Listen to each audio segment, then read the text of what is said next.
नमस्ते दोस्तों, कैसे हैं। तो आज मेरे साथ जो ये बैठी हैं मेरी भाभी लगती हैं। हाय। तो हम लोगों ने एक मतदाता जागरूकता पे गीत तैयार की हूँ नागपुरिया में और जा रही हूँ आप लोगों के सुनाने। तो अच्छा लगेगा, लाइक कीजिएगा, कमेंट में बताइएगा कैसा लगा हम लोग के जागरूकता गीत।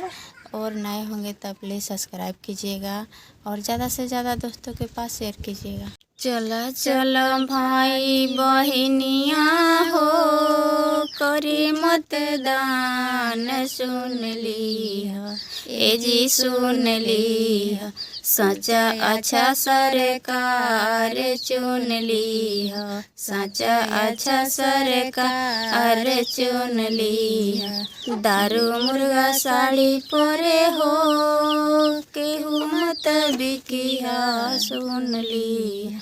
दारू मुर्गा साड़ी परे हो, केहू मत बिकिया सुन लिया।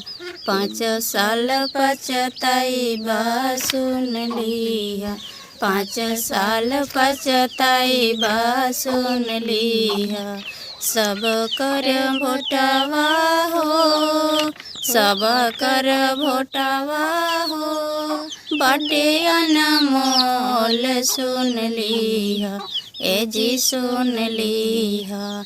केहू से न करिहा मोल सुन लिया, केहू से न करिहा मोल सुन लिया।